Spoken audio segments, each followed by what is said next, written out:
Mr. Speaker, the Department of Transportation and Infrastructure Renewal earlier this year issued tenders for aggregate to carry out single chip seal paving in the counties of Richmond, Inverness and Victoria. That work was to be carried out this summer. Mr. Speaker, this week on Monday, April the 8th, these three tenders were abruptly cancelled by the Department of Transportation and Infrastructure Renewal. Speaker, bidders on the tenders were given no notice of the change prior to Monday's announcement. A lot of work and effort goes into preparing these bids, and private businesses in the counties of Richmond, Inverness and Victoria were looking forward to some much-needed work for local truckers. My question is, will the Minister of Transportation and Infrastructure Renewal advise the House as to why these three tenders were cancelled so abruptly? The Honourable Minister of Transportation, Infrastructure Renewal.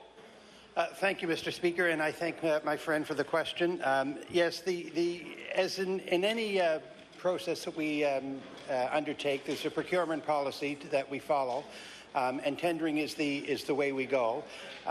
In this particular case, the tenders were issued. And when they were returned, they were significantly higher than what our anticipation was for that project, and for what the budget was we were considering would be appropriate for that project. So we have cancelled those tenders and are trying to find ways of providing the aggregate needed in another fashion. Now, I can tell my friend opposite that our intent is to fully complete the work that we had indicated we were going to undertake in Cape Breton this summer, and that will happen. Thank you. The honourable member for Richmond on his first supplementary.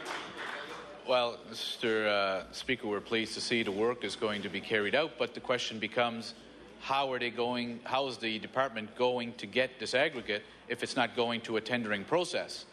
The minister has indicated that they've respected the tendering process and that's how they operate, but now that you've cancelled the tenders, how is it that the department is going to move forward in obtaining this aggregate if the tender process has been cancelled? So basically my question to the minister is the minister stating today that they will be obtaining this aggregate by picking and choosing who they want rather than respecting the long-standing tendering process that's been in place? The Honourable Minister of Transportation, Infrastructure Renewal. Thank you. Again, I thank the member for the question.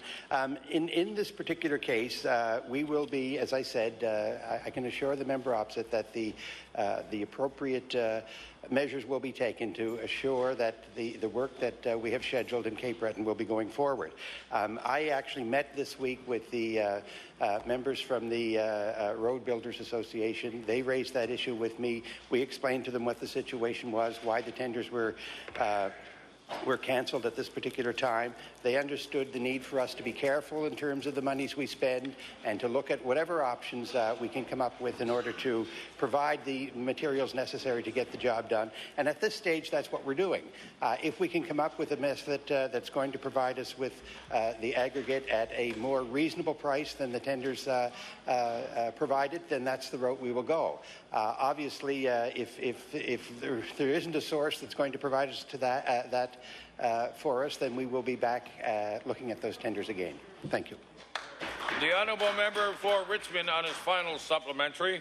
Well, Mr. Speaker, I'm not sure what message this sends to all the bidders out there as to the work that they put into the tendering process. If the minister can simply turn around and say the tenders are too high, we're just going to go and buy it from where we can find it cheaper.